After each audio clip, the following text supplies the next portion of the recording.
ಹೌದೌದು, ಅದು ಗಾಡಿ ಮೂವ್ ಆಗಿದೆ, ನಮ್ಮ ಟೇಬಲ್ ಅಲ್ಲಿ ಇದೆ. ಹೋಗಿದ್ದೀವಿ ಸರ್, ಸರ್ಕಾರ ಐಡಿಯಲ್ಲಿ ಹೋಗಿದೆ ಸರ್. ಇಲ್ಲಿಂದ 17 ಕಿಲೋಮೀಟರ್ ಆಗುತ್ತೆ. ಬಟ್ ನಮಗೆ ಆನಂದಪುರಕ್ಕೆ ಹೋಗೋದು ಠಾಣೆ ಆಗದಾದ್ರೆ ಅಥವಾ ಆಗದಾದ್ರೆ ನಮ್ಗೆ ಇದ್ದದ್ದನ್ನು ಚೇಂಜ್ ಮಾಡಿದ್ದೆ. ಹಾಲಿ ನಮ್ದು ಸಾಗರಲ್ಲೇ ಇತ್ತು. ಏನಾಯ್ತು ಈಗ ಜೋಗ ಪೊಲೀಸ್ ಸ್ಟೇಷನ್ ಎಷ್ಟು ಜನಸಂಖ್ಯೆ ಇದ್ದರೆ ಎಷ್ಟು ಏರಿಯಾ ಬರಬೇಕು ಅಂತ ಕ್ರೈಟೀರಿಯನ್ ಇದೆ. ಆ ಕ್ರೈಟೀರಿಯನ್ನು DPRD ಗೈಡ್ಲೈನ್ಸ್ ಬರ್ತದೆ. ಆ ಗೈಡ್ಲೈನ್ಸ್ ಪ್ರಕಾರ ಗೈಡ್ಲೈನ್ಸ್ ಇದೆ, ನಮಗೆ ತೊಂದರೆ ಮಾಡಬಾರ್ದಲ್ಲ. ನಮಗೊಂದು ಈಗ ಹೇಳೋ ನಿಜ ಇದೆ, ಫಾಲೋ ಮಾಡಿ ಕಮ್ಮಿಂದ ಎಲ್ಲಿ ಹೋಗ್ತೀವಿ ಅಂದರೆ ನೆಕ್ಸ್ಟ್ ಯಾವ ಸರ್ಕಾರದ ಡಾಕ್ಟರ್ಗಳು ಕಳಿಸ್ಕೊಡ್ತೀವಿ. ಸರ್ಕಾರಕ್ಕೆ ಹೋಗ್ತಿದ್ದಾರೆ.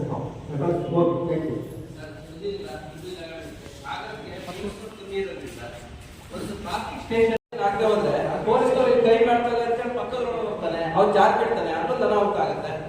ಟ್ರಾಫಿಕ್ ಸ್ಟೇಷನ್ ಆದ್ರೆ ಎಲ್ಲರಿಗೂ ಅನುಕೂಲ ಆಗುತ್ತೆ. ಟ್ರಾಫಿಕ್ ಈ ಪೊಲೀಸ್ನವ್ರು ಕಮ್ಮಿ ಇದ್ರೆ ಕ್ರೈಮ್ ರೇಟ್ ಜಾಸ್ತಿ ಆಗುತ್ತೆ, ಅದನ್ನ ಗಮನಿಸಕ್ಕಾಗಲ್ಲ. ಹಾಗಾಗಿ ಒಂದು ಟ್ರಾಫಿಕ್ ಸ್ಟೇಷನ್ ಆದ್ರೆ ತುಂಬಾ ಅನುಕೂಲ ಆಗುತ್ತೆ ಅಂತ ವಿನಂತಿ. ಈವರೆಗೆ ಯಾವುದೇ ರೀತಿ ಆಕ್ಷನ್ ತಗೊಂಡಿಲ್ಲ. ಆಗ ಆ ಗಾರ್ಮೆಂಟ್ಸ್ ಎಲ್ಲ ಸಿಕ್ಕಾಪಟ್ಟೆ ತುಂಬ್ಕೊಂಡ್ಬರ್ತಾರೆ. ಭೂಮಿಯೊಳಗೆ 15 ಜನ, 10 ಜನ, 12 ಜನ ಇರ್ತಾರೆ. ಆಕ್ಸಿಡೆಂಟ್ ಆದ್ರೆ ಅಷ್ಟು 20 ಮಕ್ಕಳು ಸತ್ತೋಗ್ತಾರೆ. ಅದಕ್ಕೆ ಯಾರು ಹೊಣೆ ಆಗ್ತಾರೆ? ಹೊರಗಡೆ ಸಿದ್ದಾಪುರದಿಂದ ಬರ್ತಾರೆ, ಆಮೇಲೆ ಸಿದ್ದಾಪುರದಿಂದ ಬರ್ತಾರೆ, ರತ್ನಾಪುರದಿಂದ ಬರ್ತಾರೆ. ಸುಮಾರು 25-30 ಜನ ಒಂದು ವ್ಯಾನಲ್ಲಿ ತುಂಬ್ಕೊಂಡು ಬರ್ತಾರೆ. ಪಾಪ ಅವರು ಕೇಳಿದಾಗ ಹೇಳ್ತಾರೆ, ಎಲ್ಲ ಸೇರ್ಬಿಟ್ಟು ಒಟ್ಟಾಗಿ ಮಾಡಿದ್ರೆ ನಮಗೆ ಸಂಬಳ ಕೊಡೋದು ಕಡಿಮೆ, 10,000 11,000 ಕೊಡ್ತಾರೆ. ಹಾಗಾಗಿ ನಾವೆಲ್ಲ ಸೇರಿದ್ರೆ ಕಡಿಮೆ ಆಗುತ್ತೆ ಅಂತ ಅವ್ರಿಗೂ ಸಮಸ್ಯೆ ಇದೆ. ಇಲ್ಲ ಅದೇನು ಅದರಲ್ಲಿಲ್ಲ,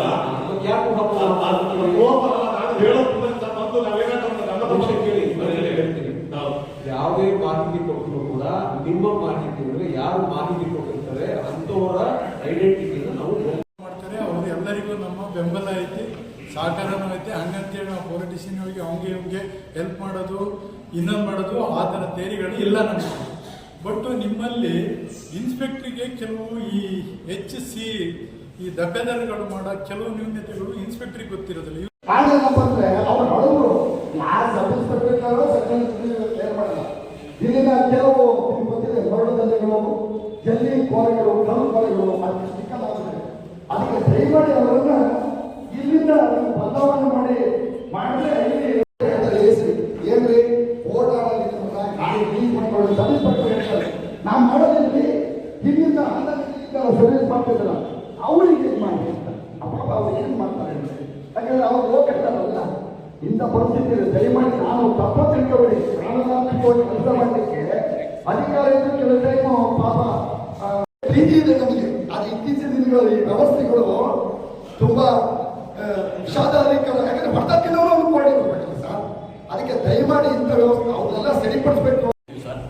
ಅಲ್ಲಿ ಕಲ್ಪಾರಿ ಆಗಿರ್ಬೋದು, ಇನ್ನಿತರೆ ಮಣ್ಣು ಅಥವಾ ಇನ್ನೊಂದು ಏನೋ ಸಂದರ್ಭದಲ್ಲಿ ಹಲ್ಲೆ ಆಗ್ತಕ್ಕಂಥ ಸಂದರ್ಭ ಬರುತ್ತೆ. ಅದು ಪೊಲೀಸ್ ಕೇಸು ಕೂಡ ಆಗಿದೆ. ಅದರ ರಕ್ಷಣೆ ಮಾತ್ರ ನಿಮ್ಮ ಮೂಲಕ ಕೇಳ್ಕೊಡ್ತಾ ಇರೋದು ಸರ್. ನೀವು ಸಿಬ್ಬಂದಿಗಳು ಕಡಿಮೆ ಇದೆ, ನೀವು ಸರ್ಕಾರಕ್ಕೆ ಒಂದು ಮನವಿ ಕೊಡ್ಬೋದಲ್ವಾ ಸರ್? ಸಿಬ್ಬಂದಿಗಳ ಕೊರತೆ ಇದೆ, ಕೆಲವೊಂದು ಕಡೆ ಸಿಬ್ಬಂದಿಗಳ ಕೊರತೆ ಇರೋದ್ರಿಂದ ನಮಗೆ ಸಿಬ್ಬಂದಿಗಳ ಕೊರತೆ ಇದೆ ಅಂತೇಳಿ ನೀವು ಸರ್ಕಾರಕ್ಕೆ ಸ್ಥಳೀಯ ಶಾಸಕರ ಎದುರು ತಗೊಂಡು ನೀವು ಒಂದು ಮನವಿ ಕೊಡ್ಬೋದು ಅಂತ ನನ್ನ ಅಭಿಪ್ರಾಯ ಸರ್. ಕೆಂಗಾರ್ ಸರ್ ಅವರು ಒಂದು ಮಾತಾಡಿದ್ರು, 10-15 ವರ್ಷಗಳ ಕಾಲ ಇಲ್ಲೇ ಬೇರೆಯಿರುವುದರಿಂದ ಇಲ್ಲೇ ಮನೆ ಮಾಡಿಕೊಂಡು ಇಲ್ಲೇ ಆಸ್ತಿ ಮಾಡಿಕೊಂಡಿರುವಂಥವರನ್ನ ದಯಮಾಡಿ ವರ್ಗಾವಣೆ ಮಾಡಿ ಮತ್ತು ಬಹುಸಂಖ್ಯಾತ ಜಾತಿಯವರನ್ನು ಇಡಬೇಡಿ. ಮಾತಾಡಿದೆ ಸರ್ ತಾವು ಬರೋದಕ್ಕಿಂತ ಮೊದಲು. ಈಗ ನಂದು ಪ್ರಶ್ನೆ ಏನಿಲ್ಲ, ಇಲ್ಲಿ ಏನಾಗಿದೆ, ನಮ್ಮ ಮಲೆನಾಡು ಭಾಗದಲ್ಲಿ ಗಾಂಜಾ ಬೆಳೀತಾರೆ ಸರ್, ಗಾಂಜಾ ಬೆಳೀತಾರೆ. ಈಗ ನಮ್ಮ ರಾಘವೇಂದ್ರ ಅವರು ಹೇಳಿದಾಗೆ ಪೊಲೀಸರು ಮತ್ತು ಅಬಕಾರಿ ಇಲಾಖೆಯವರು ಕಂಡಿಟ್ಟು ಅವ್ರನ್ನೇ ಕರ್ಕೊಬರ್ತಿದ್ದಾರೆ, ಜೈಲಿಗೆ ಹಾಕಿದ್ದಾರೆ. ಇವೆಲ್ಲ ಪ್ರಕರಣ ಆಗಿರೋ ಸತ್ಯ ಇದೆ ಸರ್. ಇದು ಯಾಕಂದ್ರೆ ಬೆಳಗ್ಗೆ 8 ಗಂಟೆ ಸರ್, ಸಂದರ್ಭ ಗಂಟೆ ಸರ್, ಒಬ್ಬ ಆಟ ಆಡ್ತಾನೆ ಸರ್. ಅಲ್ಲಿ ಅವ್ನು ನೋಡಿದ್ರೆ ದೊಡ್ಡ ಬೆಳೆದ್ಬಿಟ್ಟೆ ಸರ್. ಈಗ ಅವ್ನು ಸಿಕ್ಕಾಪಟ್ಟೆ ಬೆಳೆದ್ಬಿಟ್ಟೆ. ಅವ್ನ ಹಿಂದ್ಗಡೆ ಒಂದು 350 ಜನ, ಏರಿಯಾಗಿ ಒಂದು 50 ಜನ ಬೆಳೆಸ್ಕೊಂಡ್ಯಾರ. ಏರಿಯಾದಲ್ಲಿ ಸುಮಾರು 50 ಇಂಗ್ಲಿಷ್ ಹುಡುಗರು ಬೆಳೆಸ್ಕೊಂಡ್ಯಾರೆ. ನಾವೇನಾದ್ರು ಜಾಸ್ತಿ ಮಾಡಿದ್ರೆ ಮಾರನೇ ದಿವಸ ಹೋಗಿ ಅವರು ನಮ್ಮ ಹತ್ರ 50 ಜನ ಕಳಿಸ್ತಾರೆ. ಏನೋ ಧಮಕಿ ಹಾಕಿ ಮನೆ ಹತ್ರ ಕಳಿಸ್ತಾರೆ, ಏನೋ ಧಮಕಿ ಹಾಕ್ತಾರೆ ಏನೋ. ಎಸ್ಪೆಷಲಿ ದೊಡ್ಡ ಗಾರ್ಡನ್ ಮಾಡ್ತಾರೆ. ಅದಕ್ಕಾಗಿ ನಾವು ಹೆಸರು ಹೇಳಕ್ಕೆ ಇಷ್ಟಪಡ್ತೀವಿ. ತಾಲೂಕಿನಲ್ಲಿ ಬಹಳಷ್ಟು ಇಲಾಖೆಗಳಿದ್ದಾವೆ. ಸಮಾಜ ಕಲ್ಯಾಣ ಇಲಾಖೆ, ನಗರಸಭೆ, ಪಶು ವೈದ್ಯಕೀಯ ಆಸ್ಪತ್ರೆ, ಕೃಷಿ ಇಲಾಖೆ, ಹೀಗೆ ಇಲ್ಲಿಯವರೆಗೆ ಸಾರ್ವಜನಿಕ ಪರಿಶಿಷ್ಟ ಜಾತಿ ಪರಿಶಿಷ್ಟ ಪಂಗಡದವರಿಗೆ ಅರ್ಜಿಗಳನ್ನು ಹಾಕಿದ್ರೆ 100ಕ್ಕೆ 1% ಕೂಡ ಕೆಲಸಗಳಾಗಲಿಲ್ಲ. ಸಾಧಾರಣವಾಗಿ ಸ್ವಯಂ ಉದ್ಯೋಗ ಗೋ ಸಾಗಾಣಿಕೆ ಮತ್ತು ಗೋಮಾಂಸ ಸಾಗಾಣಿಕೆ ದಿನನಿತ್ಯ ಪ್ರತಿನಿತ್ಯ ಬರ್ತಾ ಇದೆ. ಇದರ ನಿಟ್ಟಿನಲ್ಲಿ ತುಂಬಾ ಸರಿ ಕಂಪ್ಲೇಂಟ್ ಆಗಿದೆ. ತುಂಬಾ ವಾಹನಗಳನ್ನ ಸೀಸ್ ಮಾಡ್ಲಿಕ್ಕೆ ನಾವು ಮಾಹಿತಿಗಳನ್ನು ಕೊಡ್ತಾ ಇರ್ತೀವಿ. ಆಮೇಲೆ ಕೇಸ್ಗಳನ್ನು ಮಾಡ್ತಾರೆ. ಈ ಕೇಸ್ಗಳು ಸಾಗರದ ಮಧ್ಯ ನಮ್ದು 2 ಕಡೆ ಜಮೀನುಗಳು ಇರ್ತದೆ. ರೈತರಿಗೆ ಪ್ರತಿ ಸರಿ ಆ ದಾಖಲೆ ಕೊಡಿ ಈ ದಾಖಲೆ ಕೊಡಿ ಹೇಳಿ ತುಂಬಾ ತೊಂದರೆ ಕೊಡ್ತಾ ಇದ್ದಾರೆ. ಒಂದ್ ದಿವಸ ನಾನು ಬರ್ತಾ ಇದ್ದೇನೆ. ನೀವೇನಾದರೂ ಹೇಳಬೇಕು ಅಂತ ಫ್ಯಾಕ್ಚುಯಲ್ ಸ್ಟೇಟ್ಮೆಂಟ್ಸ್ ಈಗ ಯಾರು ಅನ್ನೋದು ಎಲ್ಲ ಜನಸಾಮಾನ್ಯರಲ್ಲಿ ಇರುವಂತಹ ಒಂದು ನಂಬಿಕೆ, ವಿಶ್ವಾಸ. ಅದಕ್ಕಾಗಿ ಅಭಿನಂದನೆಗಳು ಮೊದಲಿದೆ. ನಂತರ ಈಗ ಎಲ್ಲ ಸ್ಟೇಷನ್ಗಳು ಮತ್ತು ಪೊಲೀಸ್ ಇಲಾಖೆ ಒಂದೇ ತಪ್ಪಲ್ಲ. ಯಾವ ವ್ಯಕ್ತಿ ಕಾಮಗಾರಿ ಮಾಡ್ತಾ ಇದ್ದಾರೆ, ಬರೇ ಒಂದು ಬ್ಯಾರಿಕೇಡ್ ಹಾಕಿದ್ರೆ ಸಾಕು, ಒಂದು ರೆಡ್ ಸಿಗ್ನಲ್ ಹಾಕಿದ್ದಾರೆ, ಪಕ್ಕದವರೆಗೂ ಕಾಣಲ್ಲ. ಆ ತರದ ಆ ಕೇಸನ್ನ, ಬಹಿಷ್ಕಾರದ ಕೇಸನ್ನು ನಾನು ಕೊಟ್ಟಿದ್ದೆ. ಅಂದರೆ ಊರು ಉತ್ತನಹಳ್ಳಿ ಗ್ರಾಮದಲ್ಲಿ FIR ಹಾಕಿ ಅವರೇನು ಕೇಸನ್ನು ಹಾಕಿ ಅದನ್ನು ಒಳಪಡಿಸಿ ಅಂತ ಏನು ಹಾಕಿಲ್ಲ. ನನಗೆ ಒಂದು ನ್ಯಾಯ ಕೊಡಿಸಿ ಅಂತ ಹೇಳಿದ್ದೀನಿ.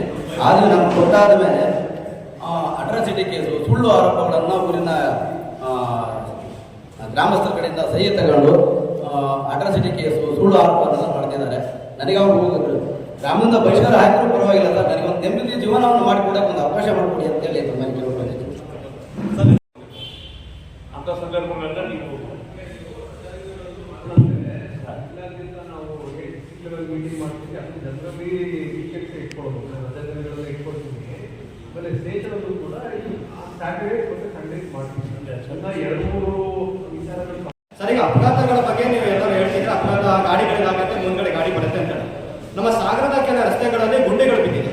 ಬೆಂಗಳೂರಲ್ಲಿ ಏನಿದೆ, ಗುಂಡಿಗಳು ಬಿದ್ದಾಗ ಆ ಪಾಲಿಕೆಯ ಸದಸ್ಯ ಯಾರಿರ್ತಾರೆ, ಇಂಜಿನಿಯರ್ಸ್, ಅವ್ರ ಮೇಲೆ ದೂರು ದಾಖಲು ಮಾಡ್ಬೋದು. ಸಾಗರದಲ್ಲಿ ಗುಂಡಿಗಳಿಂದ ಅಪಘಾತ ಆಗತ್ತಲ್ಲ, ನಾವು ಯಾರ ಮೇಲೆ ಕಂಪ್ಲೇಂಟ್ ದಾಖಲು ಮಾಡಬೇಕು? ಒಂದು ಮುಂದೆಗಡೆ ಯಾವ ಗಾಡಿಗಳು ಬರಲ್ಲ, ಕೇವಲ ಗುಂಡಿಯಿಂದ ಅಪಘಾತ ಆಗತ್ತೆ, ಆ ವ್ಯಕ್ತಿ ಸತ್ತು ಹೋಗ್ತಾನೆ. ಅವಾಗ ನೀವು ಒಂದು ಅವಕಾಶ ಮಾಡಿಕೊಡಿ. ಗುತ್ತಿಗೆದಾರ ಏನು ಕಳಪೆ ಕಾಮಗಾರಿ ಮಾಡಿರ್ತಾನೆ, ಅದರಿಂದ ಗುಂಡಿ ಬಿದ್ದಿರತ್ತೆ. ಇದರಿಂದ ಗುತ್ತಿಗೆದಾರರ ಮೇಲೆ ಮತ್ತೆ ಇಂಜಿನಿಯರ್ ಮೇಲೆ ಕಂಪ್ಲೇಂಟ್ ದಾಖಲು ಮಾಡೋಕ್ಕೆ ಒಂದು ಅವಕಾಶ ಮಾಡಿಕೊಡಿ ಸರ್. ಪದೇ ಪದೇ ಫೋನ್ ಮಾಡೋದು, ಫೋಟೋ ಹೊಡೆಯೋದು, ಪ್ರಿಂಟ್ ಮಾಡೋದು, ಪೊಲೀಸ್ನವ್ರ ಬಗ್ಗೆ ಕಂಪ್ಲೇಂಟ್ ಮಾಡೋದು, ಅದು ಯಾವ ದೇಶ ಇದೆ ಆ ಪತ್ರಕರ್ತೆ ನಾವು ದಯವಿಟ್ಟು ಕರೆದಿ ಕೇಳಬೇಕು ಅಂತ ಹೇಳಿ ತಮ್ಮಲ್ಲಿ ರಿಕ್ವೆಸ್ಟ್ ಮಾಡ್ತಾ ಇದ್ದೀನಿ. ಅಂತಕ್ಕೆ ನಿಮಗೆ ತೊಂದರೆ ಕೂಡಲೇ ಹೇಳಿ, ನಾನು ಕೂಡಲೇ ತೆಗಿತೆ. ನಮ್ಗೆ ಇವತ್ತಿನ ಒಂದು ಕಾರ್ಯಕ್ರಮದಲ್ಲಿ ಪೊಲೀಸ್ ಇಲಾಖೆಗೆ ಸಾಕಷ್ಟು ಅಭಿನಂದನೆಯನ್ನು ಕಳಿಸಿದ್ದೀವಿ. ಏನು ಕೆಲಸ ಆಗಬೇಕು ಅಂತಲೂ ಕೂಡ ಹೇಳಿದ್ದೀವಿ. ಕೆಲವೊಂದು ಬಾರಿ ನಮ್ಮ ಸಲಹೆ ಮತ್ತು ಸೂಚನೆಗಳನ್ನು ಕೂಡ ಕೊಟ್ಟಿದ್ದೀವಿ. ಹೀಗೆ ಮಾಡಿದ್ರೆ ಒಳ್ಳೆಯದಾಗ್ತದೆ ಸರ್.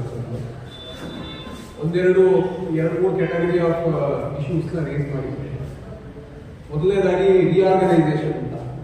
ಹೆಗ್ಗೋಡು ಭಾಗದವರು ಆನಂದಪುರ ಪೊಲೀಸ್ ಠಾಣಾ ವ್ಯಾಪ್ತಿಗೆ ಸೇರ್ತಾರೆ. ಅವರಿಗೆ ಸಾಗರಕ್ಕೆ ಹಾಕಿದ್ರೆ ಅನುಕೂಲ ಆಗುತ್ತೆ.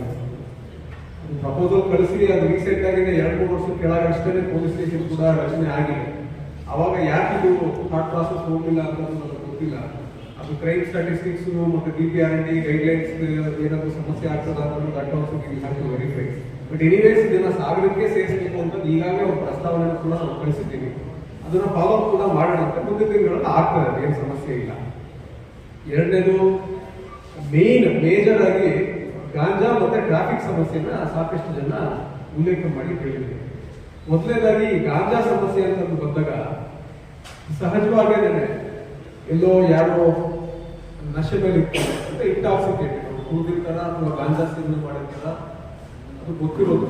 ಸಹಜವಾಗಿ ಹೇಳ್ತಾರೆ, ಇಲ್ಲ ಸರ್ ಅವ್ನು ಗಾಂಜಾ ಹೊಡ್ಕೊಟ್ಟಿದ್ದ ಬಹಳ